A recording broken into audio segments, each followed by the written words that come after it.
Un seul courriel a tout changé. L'enfant de mon frère a pris ma carte de crédit sur la table de nuit pendant que je dormais. Au matin, 5 000 € avaient disparu, tout cela pour un seul jeu vidéo. Mon frère gagne 300 000 € par an. Quand je lui ai demandé de me rembourser, il a ri et a dit « Ce n'est qu'un enfant, passe à autre chose ». Je n'ai pas discuté. J'ai simplement transféré un courriel. Je m'appelle Zach. J'ai 29 ans, et je veux vous raconter la fois où mon neveu m'a volé 5 000 € pendant mon sommeil. Et mon frère a trouvé cela drôle. Alerte spoiler, il a arrêté de rire assez vite, mais j'anticipe. Laissez-moi revenir en arrière. Donc, un peu de contexte sur ma famille. Je suis le cadet de 2 frères. Mon grand frère, Griffin, a 34 ans, est marié à une femme nommée Petra, et ils ont un enfant ensemble, un garçon de 12 ans nommé Landon. Griffin est ce que l'on pourrait appeler agressivement prospère. Il est architecte logiciel principal dans une grande entreprise technologique. Il gagne environ 300 000 € par an, conduit une Tesla, vit dans un de ces quartiers où chaque maison a un garage pour 3 voitures et une pelouse qui semble avoir été coupée au niveau laser. Il a bien réussi sa vie. Je lui accorde cela. Moi, je vais bien. Pas aussi bien que Griffin, mais bien. Je travaille comme coordinateur de projet pour une entreprise de construction de taille moyenne. Je gagne très bien ma vie. J'ai un bel appartement. Je conduis un camion qui est entièrement payé, et j'économise pour acheter une maison. Cette dernière partie est importante, alors gardez-la en tête. Je travaille dur depuis environ 3 ans pour accumuler un apport initial. Et au moment où cette histoire commence, j'avais un peu plus de 42 000 € sur mon compte épargne. Chaque euro a été gagné grâce à des heures supplémentaires, des petits boulots et en disant non à presque tous les achats inutiles pendant 3 années consécutives. Je ne vous dis pas cela pour me vanter. Je vous le dis parce que j'ai besoin que vous compreniez ce que 5 000 € représentaient pour moi par rapport à ce que cela représentait pour Griffin. Maintenant, Griffin et moi avons toujours eu une dynamique étrange. Il est l'enfant prodige. Il l'a toujours été. Quand nous étions enfants, c'était lui qui recevait des trophées, qui était sur le tableau d'honneur et qui était donné comme l'exemple que je devais suivre. Moi, j'étais celui qui aimait travailler de ses mains. Je passais mes week-ends à aider notre père à réparer des choses dans la maison et j'avais des notes correctes, mais rien qui ne justifiait d'organiser une parade. Nos parents nous aiment tous les deux, mais il y a toujours eu ce classement tacite. Griffin est l'exemple de réussite. Je suis l'autre. J'ai fait la paix avec cela il y a longtemps. Honnêtement, cela ne me dérange plus. Ce qui me dérange, c'est que Griffin a intériorisé ce classement et ne l'a jamais abandonné. Il a cette façon de me parler qui n'est pas tout à fait condescendante, mais qui s'en rapproche fortement.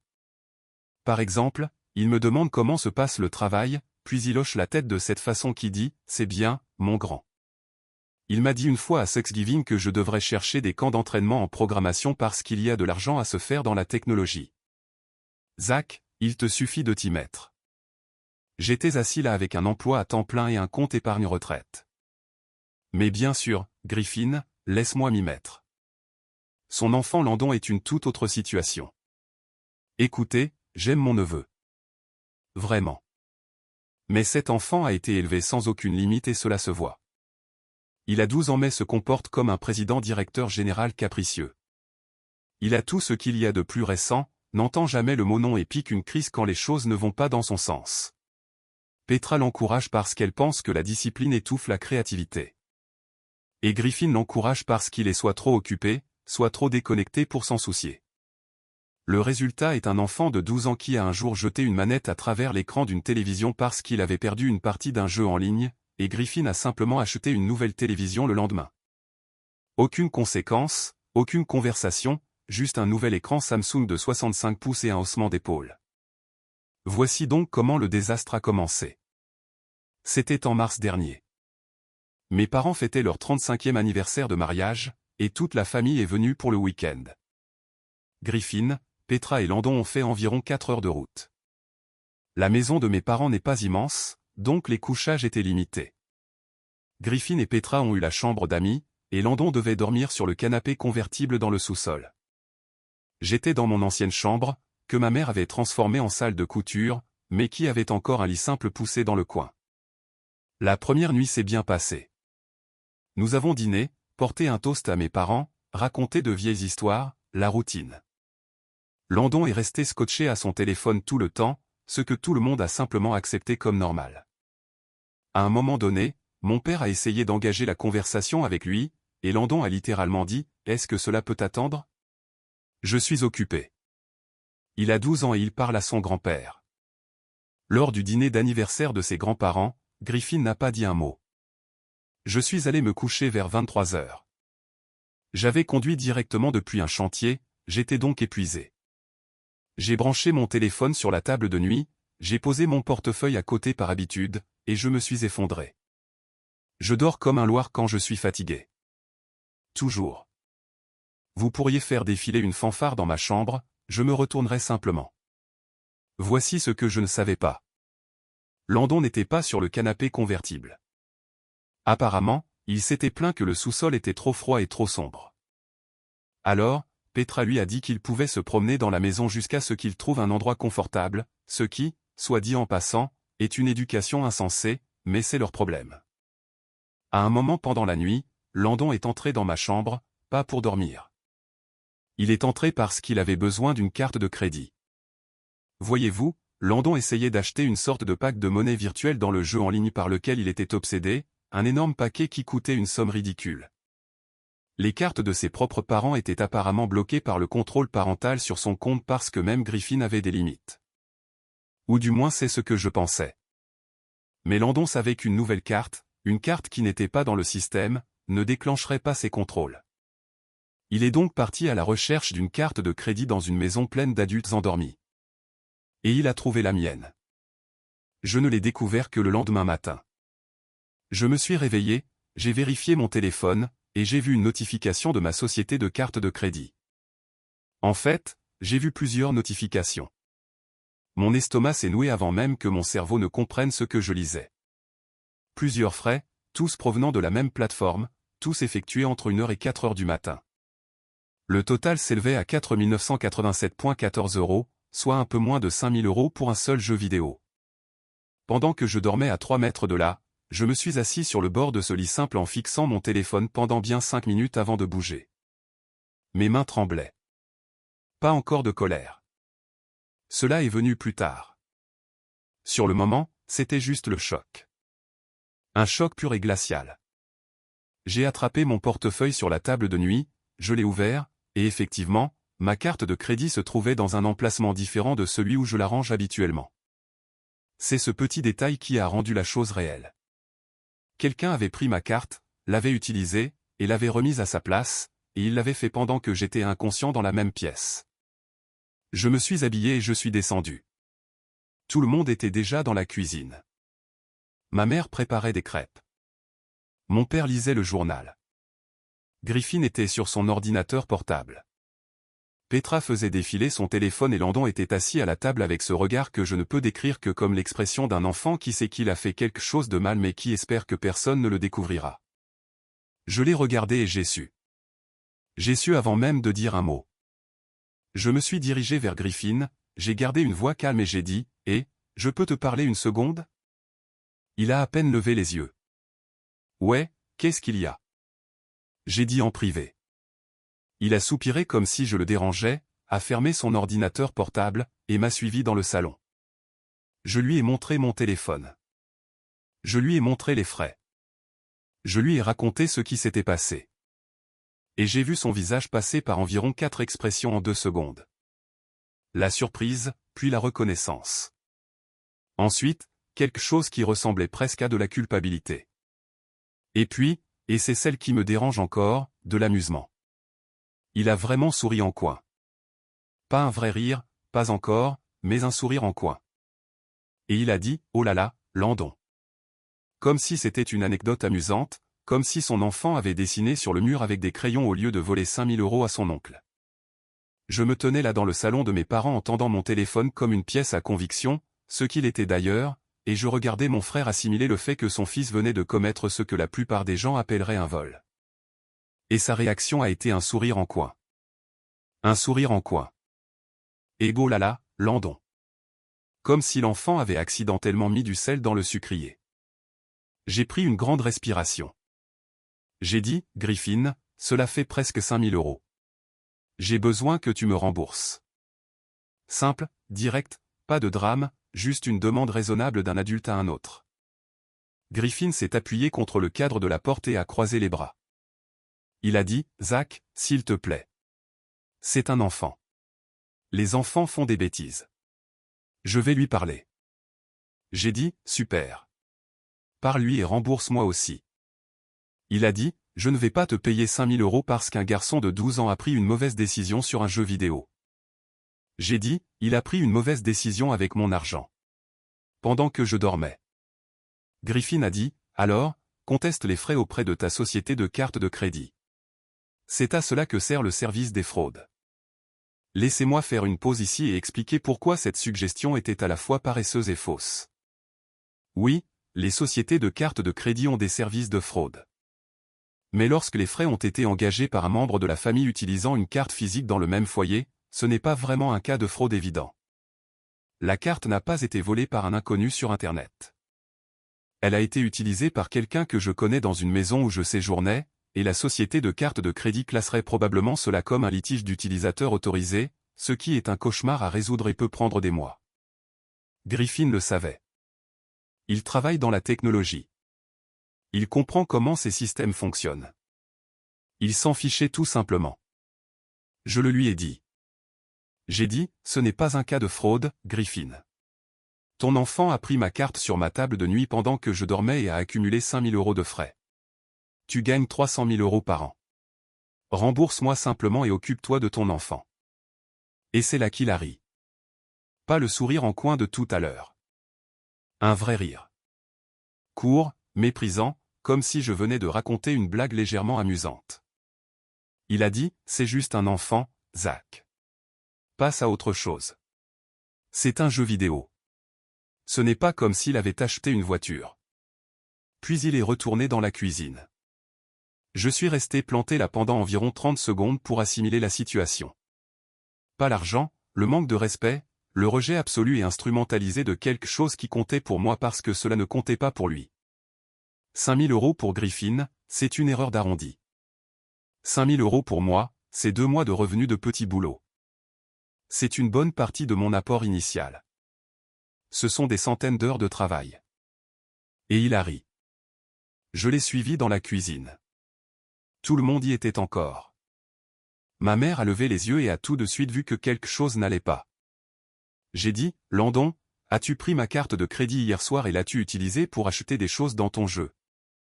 Un silence de mort. Le visage de Landon est devenu blanc, puis rouge. Ensuite, il a regardé Griffin comme un enfant qui avait été pris en flagrant délit et qui attendait que son père vienne le sauver. Griffin est intervenu immédiatement. Zach, nous avons déjà parlé de cela. Laisse tomber. J'ai dit, nous n'en avons pas parlé.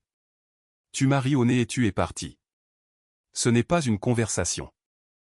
Ma mère a demandé ce qui se passait, alors je le lui ai dit. Je lui ai montré les frais sur mon téléphone. Ses yeux se sont écarquillés. Mon père a posé son journal.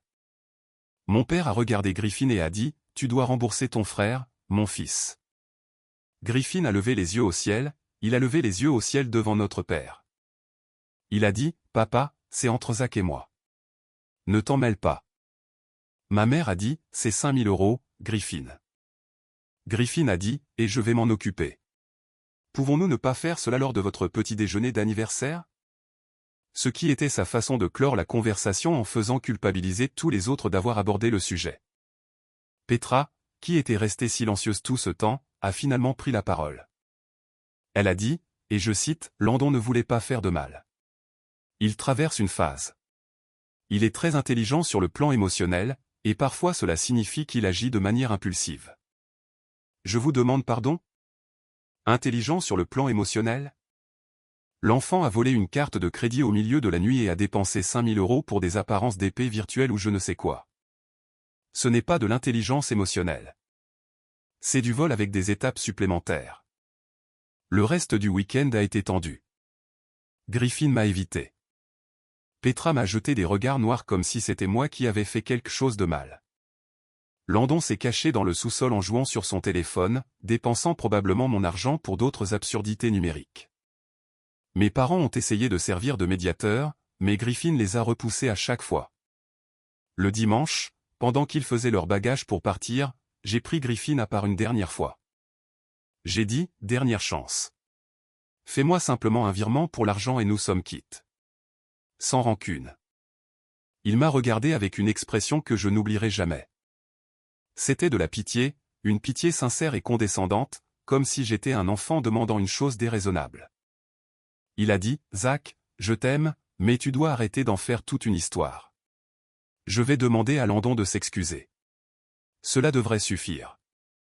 Cela devrait suffire. Une excuse d'un enfant de 12 ans pour avoir volé 5 000 € à un homme qui gagne 25 000 € par mois. Ils sont partis. Landon ne s'est jamais excusé. Au cours des 2 semaines suivantes, j'ai essayé toutes les solutions raisonnables. J'ai appelé Griffin 3 fois. Il a laissé sonner jusqu'à la messagerie vocale 2 fois et a répondu une fois juste pour me dire qu'il était occupé et que je devais laisser tomber. Je lui ai envoyé par message une répartition des frais, tous détaillés, en pensant que le voir noir sur blanc le ferait peut-être changer d'avis. Il a répondu par un seul mot. Notez. J'ai contacté ma société de cartes de crédit et, comme je l'avais prédit, le processus de litige a été un désastre. Parce que la carte avait été physiquement utilisée par quelqu'un se trouvant au même endroit, ils ne pouvaient pas classer cela comme une fraude traditionnelle. Ils ont ouvert une enquête, mais ils m'ont dit que cela pourrait prendre 60 à 90 jours, et il n'y avait aucune garantie que j'obtienne un remboursement complet. J'avais perdu 5 000 €. Mon frère s'en moquait. Sa femme pensait que je réagissais de manière excessive. Son enfant n'a subi aucune conséquence. Et mon fonds pour l'apport initial, celui que je construisais depuis 3 ans, avait un trou qui ne serait peut-être pas bouché avant des mois, voire jamais. Je veux être honnête avec vous ici. Je n'ai pas très bien géré la suite. J'étais en colère, pas seulement à propos de l'argent, bien que cela en fût une grande partie. J'étais en colère contre le schéma. Ce n'était que le dernier exemple en date d'une vie entière où Griffin me traitait comme si mes problèmes étaient insignifiants, mes sentiments exagérés, et ma vie d'une certaine manière moins importante que la sienne. L'argent a été le déclencheur, mais la blessure datait de plusieurs décennies. J'ai arrêté de l'appeler. J'ai arrêté d'envoyer des messages. Je me suis retiré des conversations de groupe de la famille. Ma mère l'a remarqué et m'a appelé, inquiète. Je lui ai dit que j'allais bien, que j'avais juste besoin d'un peu d'espace. Elle a dit qu'elle comprenait, mais elle a aussi dit quelque chose qui m'est resté en tête. Elle a dit, ne laisse pas cela vous séparer, Zach. C'est ton frère. Et j'ai pensé, oui, c'est mon frère. Et il a ri de moi quand son enfant m'a volé. Qu'est-ce que cela vous dit sur ce que le mot frère signifie pour lui? Pendant environ 3 semaines, je suis resté avec cela. J'allais au travail, je rentrais chez moi, je ruminais. J'ouvrais l'application de ma carte de crédit et je regardais ses frais tous les soirs comme s'ils allaient disparaître par magie. Ce n'a pas été le cas. Le litige était toujours en cours. Griffin ne m'avait pas contacté une seule fois. Ni pour s'excuser, ni pour payer, ni même pour vérifier si j'allais bien. Le silence radio total de son côté. Puis quelque chose s'est produit qui a tout changé.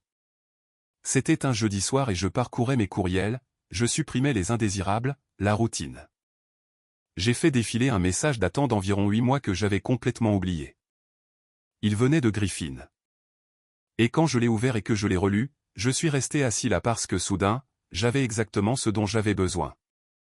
Pas exactement une arme, plutôt un miroir. Un miroir qui allait montrer à Griffin un reflet qu'il ne voulait vraiment pas que quelqu'un d'autre voie. Je dois vous parler de ce courriel, mais d'abord, je dois vous donner un peu de contexte pour que cela ait du sens. Environ 8 mois avant l'incident de la carte de crédit, Griffin était venu me voir avec un problème. Un gros problème. Il avait commis une erreur au travail. Pas une petite erreur du genre « oups, j'ai envoyé la mauvaise pièce jointe ». Une erreur grave, potentiellement destructrice pour sa carrière. Il dirigeait un projet majeur pour son entreprise, une sorte de plateforme logicielle exclusive qu'il construisait pour un client très important. Le projet était en retard, le budget était dépassé, et Griffin ressentait la pression. Alors, il a fait une stupidité. Il a pris un morceau de code open source, l'a modifié juste assez pour qu'il paraisse original, et l'a intégré dans la version exclusive sans en informer son entreprise ni le client. Maintenant, si vous n'êtes pas dans le domaine de la technologie, laissez-moi vous expliquer pourquoi c'est un gros problème. Le code open source est fourni avec des licences. Certaines de ces licences stipulent que si vous utilisez ce code dans votre produit entier doit également être open source. C'est ce qu'on appelle une licence copyleft. Griffin a utilisé un code avec l'une de ces licences dans une plateforme propriétaire et fermée que son entreprise vendait à un client pour des millions. Si quelqu'un le découvrait, ce ne serait pas seulement embarrassant. Cela pourrait exposer l'entreprise à d'énormes responsabilités juridiques. Nous parlons de rupture de contrat, de violation de la propriété intellectuelle, de poursuites potentielles de la part du client, de la communauté des logiciels libres, la totale. Griffin s'en est rendu compte après coup. Il a réalisé ce qu'il avait fait, a paniqué et est venu me voir. Pourquoi moi? Parce que je suis son frère et parce qu'il savait que je ne le dirais à personne. Il m'a envoyé un long courriel détaillé expliquant toute la situation. Il a exposé exactement ce qu'il avait fait, quel code spécifique il avait utilisé, dans quel projet c'était, qui était le client, et quelles étaient les conséquences potentielles si cela venait à se savoir. Il m'a demandé mon avis, ce qui était ironique parce qu'il agissait généralement comme si je n'avais pas de neurones à connecter. Je lui ai dit d'avouer à son entreprise, de prendre les devants, et de laisser leur équipe juridique s'en occuper. Il a dit qu'il y réfléchirait.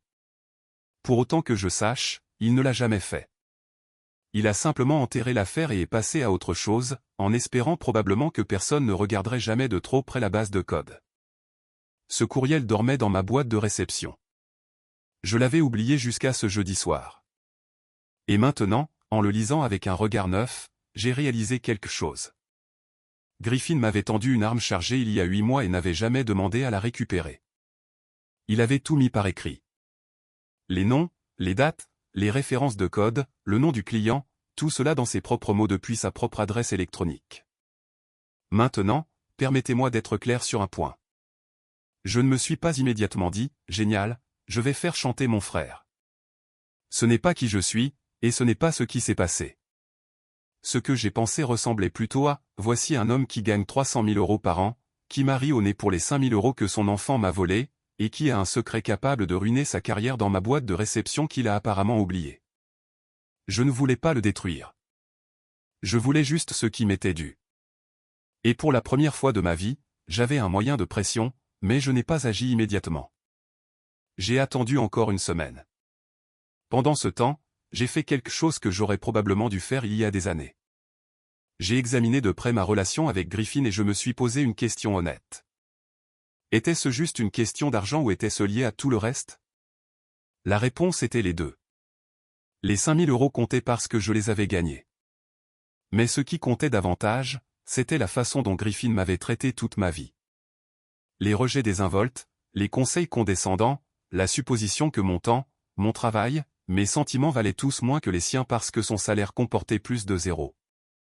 L'histoire de la carte de crédit n'était pas un incident isolé. C'était l'aboutissement d'un schéma face auquel j'avais été trop loyal, trop patient, ou peut-être trop effrayé pour m'y confronter. Au cours de cette semaine de réflexion, de bonnes choses ont commencé à se produire. Le litige concernant ma carte de crédit était toujours en suspens, mais j'avais pris en charge un projet supplémentaire au travail qui était assorti d'une solide prime. Mon patron, un homme nommé Dal, qui était mon mentor depuis environ 1 an, m'a pris à part et m'a dit qu'il me recommandait pour une promotion au poste de coordinateur de projet principal. Plus d'argent, plus de responsabilités, et une place à la table de direction. Dal a dit qu'il m'avait observé gérer la pression toute l'année et qu'il était impressionné. Cela faisait du bien d'entendre cela de quelqu'un qui respectait réellement ce que je faisais dans la vie. J'ai également repris contact avec un vieil ami, Brennan, que j'avais perdu de vue après l'université. Il m'a contacté par hasard sur les réseaux sociaux, et nous avons dîné ensemble un soir. Brennan était assistant juridique dans un petit cabinet d'avocats. Et quand je lui ai raconté ce qui s'était passé avec Griffin et Landon, son visage est passé par la même progression que le mien. Le choc, puis l'incrédulité, puis une colère lente et brûlante en mon nom. Il a dit, « Zach, ce n'est pas un désaccord familial. C'est du vol. Un garçon de 12 ans qui prend ta carte de crédit et dépense 5 000 € sans ton consentement, c'est du vol.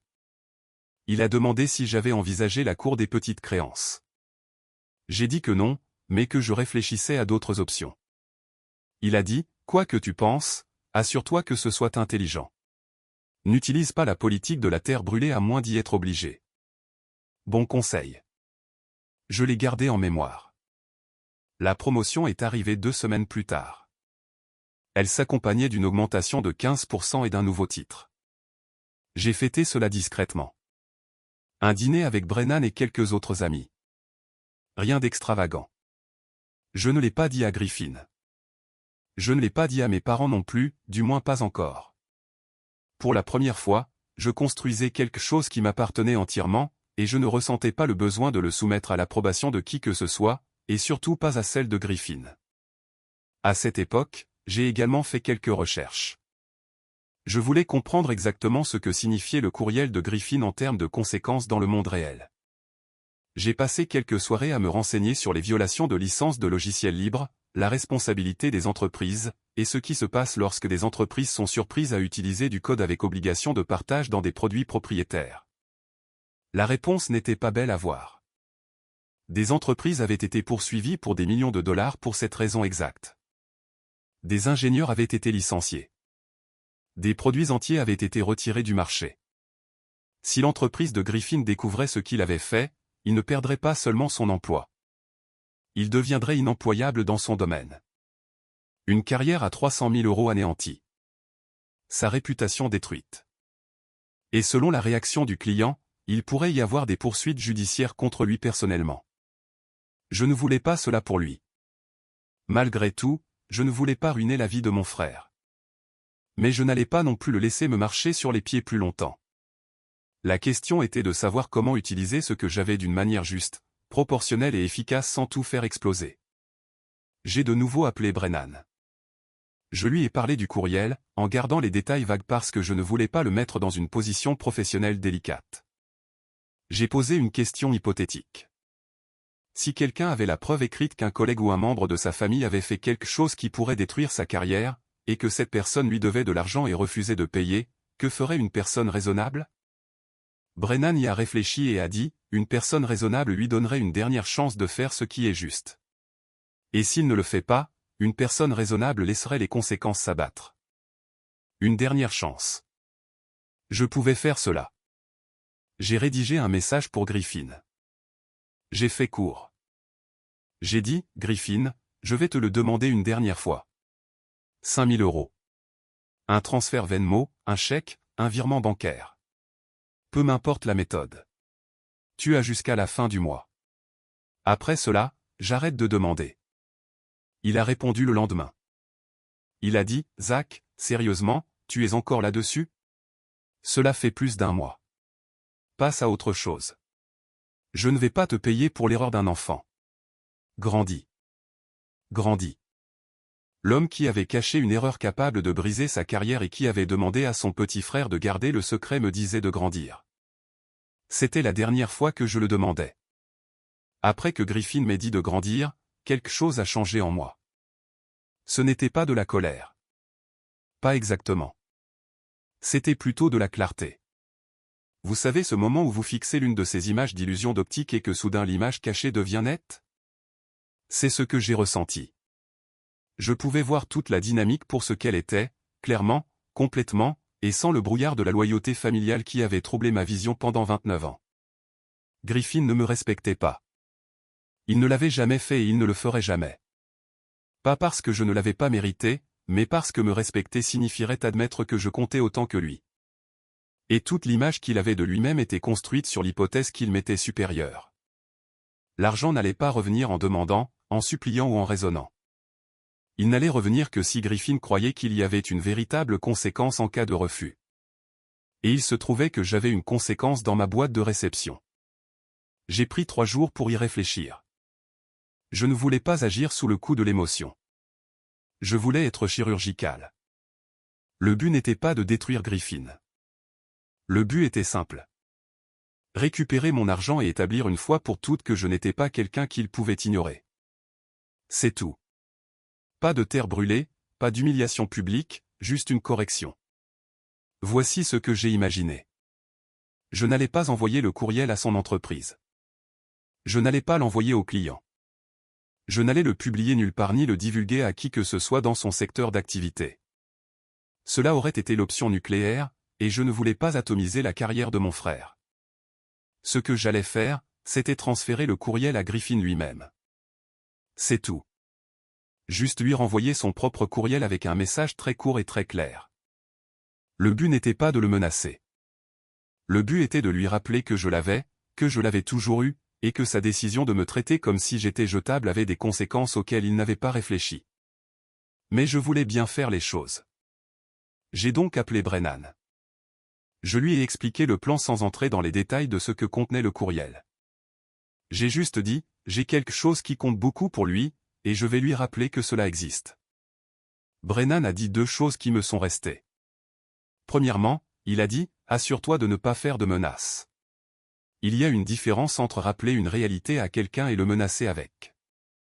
Deuxièmement, il a dit, quoi que tu envoies, fais court. Moins tu en dis, plus cela a de l'impact. Bon conseil. Je l'ai suivi. J'ai passé une soirée à rédiger le message que je joindrai lorsque je transférerai le courriel.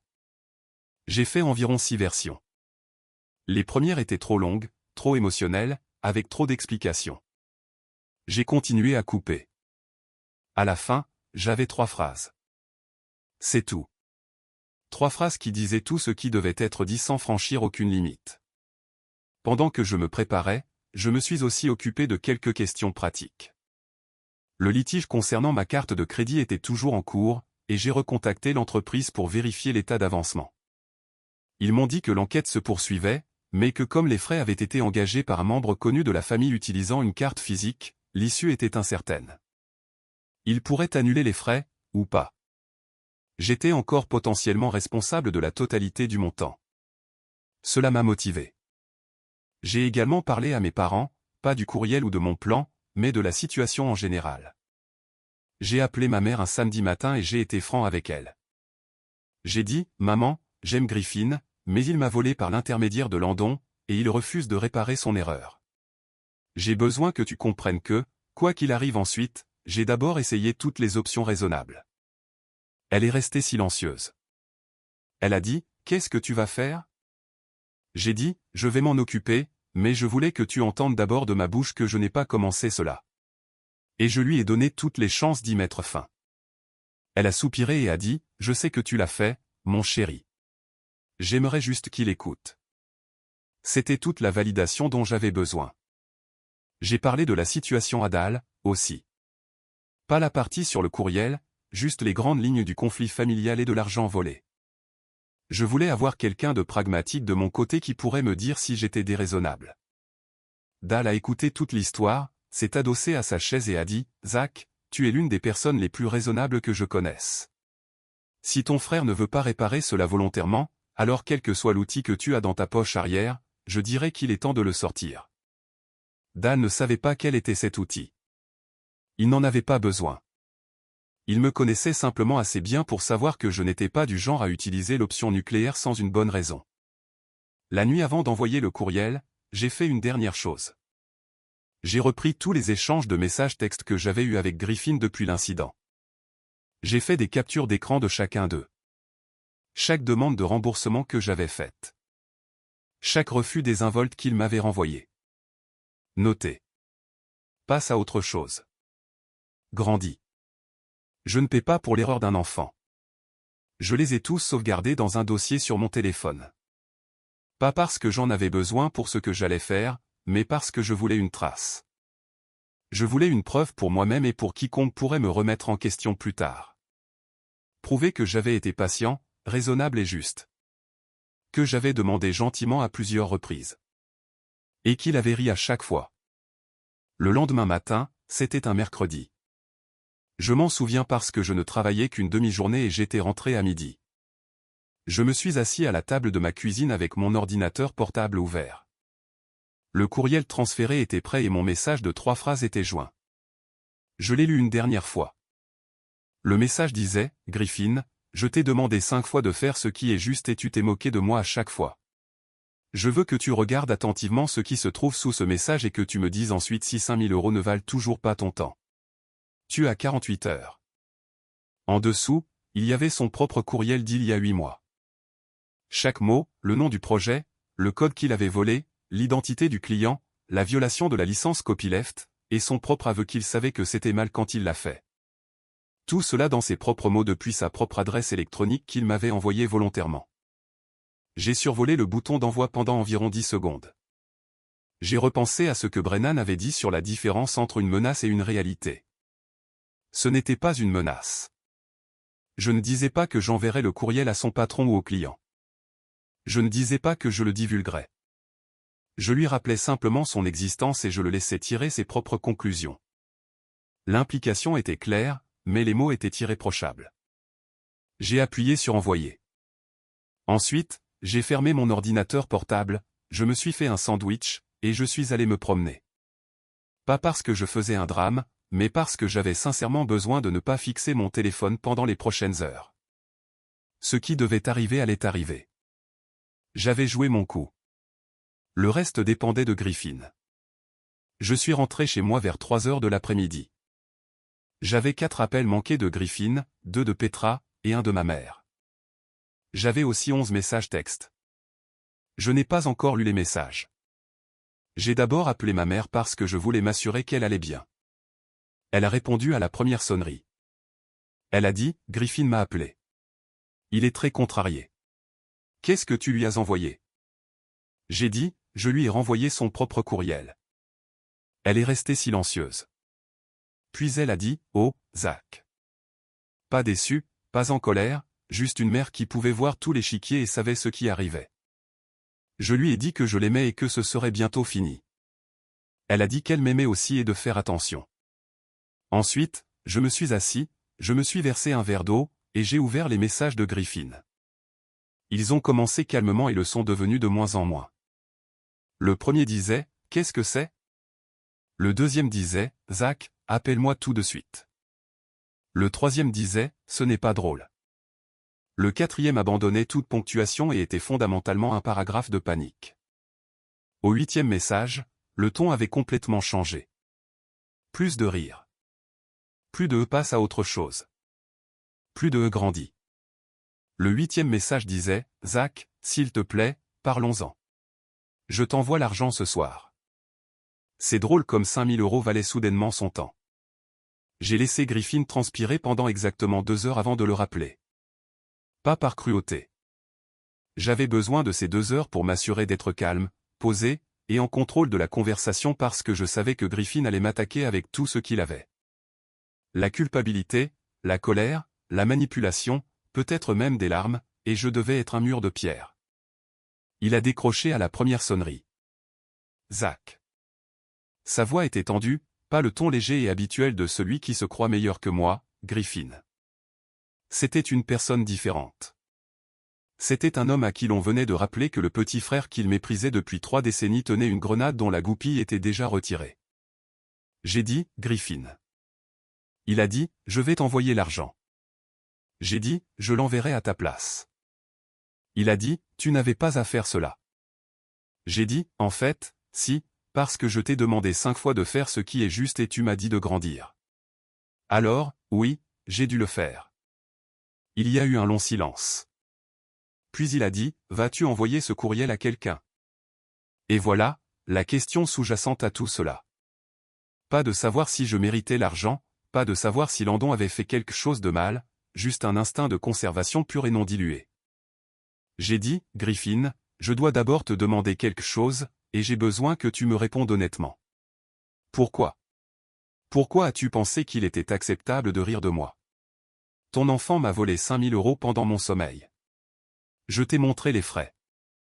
Je te l'ai demandé calmement, respectueusement, à plusieurs reprises, et tu as ri. Pourquoi? Il est resté silencieux pendant un long moment. Quand il a finalement parlé, sa voix était plus faible que je ne l'avais jamais entendue. Il a dit, je ne sais pas. J'ai juste. Je ne pensais pas que c'était si important pour toi. J'ai dit, tu ne pensais pas que 5000 € étaient importants pour moi. Il a dit, je veux dire, je sais que c'est beaucoup d'argent, mais je me suis dit que tu le récupérerais par la société de cartes de crédit et que le problème disparaîtrait tout seul. J'ai dit, et si cela ne disparaissait pas, si je perdais définitivement ces 5000 euros, t'en serais-tu soucié alors? Encore du silence. Je ne sais pas. Au moins, il était honnête. Pour peut-être la première fois de notre vie d'adulte, Griffin était honnête avec moi. Il ne jouait pas la comédie, il ne prenait pas de pause, il était juste honnête. J'ai dit, voici ce qui va se passer. Tu vas m'envoyer 5000 euros ce soir, pas 4987,14 euros. 5000 euros tout rond. Considère les 13 euros supplémentaires comme des frais de commodité pour avoir été un mauvais frère. Tu vas aussi asseoir Landon et lui expliquer que ce qu'il a fait, c'est du vol, pas une phase, pas de l'intelligence émotionnelle impulsive. Du vol. Et il va faire face à une vraie conséquence. Je m'en fiche de ce que c'est. Être puni, perdre le jeu, perdre la console, n'importe quoi, mais quelque chose. Parce que si cet enfant grandit en pensant qu'il peut prendre ce qu'il veut aux gens sans aucune conséquence, il finira bien pire qu'un garçon de 12 ans avec un problème de jeu vidéo. Griffin a dit, d'accord. Juste comme ça. Pas de dispute, pas de résistance. Pas de tu exagères. Juste d'accord. Ensuite, j'ai abordé le sujet délicat. J'ai dit, je ne vais envoyer ton courriel à personne. Je n'en ai jamais eu l'intention. Cela n'a jamais été le plan. Mais j'ai besoin que tu comprennes quelque chose. La seule raison pour laquelle nous avons cette conversation en ce moment, c'est parce que j'avais un moyen de pression. Sans ce courriel, tu aurais continué à rire de moi pour toujours. Tu ne m'aurais jamais remboursé, tu n'aurais jamais puni ton enfant, et tu n'aurais jamais eu une seconde pensée pour moi. Ce n'est pas cela, être un frère, Griffin. C'est être un tyran avec une réduction familiale. Je l'ai entendu prendre une inspiration tremblante, il a dit, tu as raison. J'ai dit, je sais que j'ai raison. Il a dit, je suis désolé, Zach. Je le suis vraiment. J'ai dit, j'apprécie cela. Pense-le. L'argent est arrivé sur mon compte à 21h47 ce soir-là, 5000 euros tout rond. J'ai fixé la notification pendant un moment, non pas parce que j'étais surpris, mais à cause de la différence de sensation que procurait ce chiffre quand il était associé à une véritable responsabilisation plutôt qu'à une dispute. Griffin a appelé nos parents le lendemain. Je le sais parce que ma mère m'a appelé par la suite. Elle a dit que Griffin s'était excusé auprès d'elle et de mon père pour la façon dont il avait géré toute l'affaire. Il avait apparemment aussi dit certaines choses sur le fait qu'il réalisait qu'il avait été méprisant envers moi pendant longtemps et qu'il devait y travailler. Que ce soit sincère ou pour limiter les dégâts, je ne pourrais honnêtement pas vous le dire, mais il a prononcé les mots. C'était plus que ce que j'avais eu en 29 ans, alors je m'en contente. Quant à Landon, Griffin a vraiment tenu parole. Il lui a retiré la console de jeu pendant 2 mois et a obligé Landon à m'écrire une lettre d'excuse. Pas un message, une lettre manuscrite. Elle est arrivée par la poste environ une semaine plus tard. Elle était courte, clairement écrite par un garçon de 12 ans et disait « Cher oncle Zach, je suis désolé d'avoir utilisé ta carte de crédit sans demander.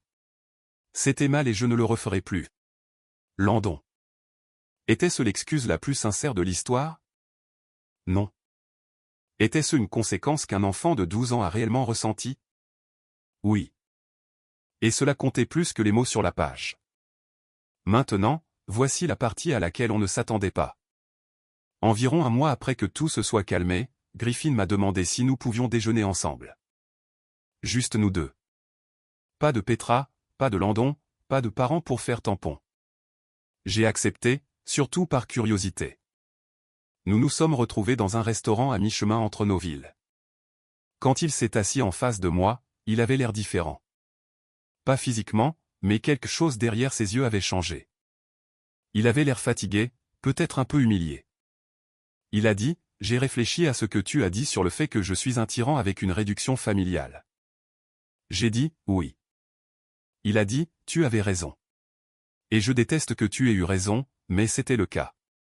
Je te traite comme si tu m'étais inférieur depuis des années, et je ne sais même pas quand cela a commencé.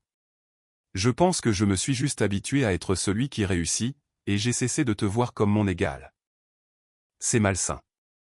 Je suis désolé. » J'ai absorbé cela pendant 1 minute. Ensuite, j'ai dit, « Griffin, je n'ai pas besoin que tu me vois comme ton égal. Je sais déjà que je le suis. Ce dont j'ai besoin, c'est que tu arrêtes d'agir comme si je ne l'étais pas. Il a hoché la tête. Il a dit, c'est juste. Nous avons mangé nos hamburgers.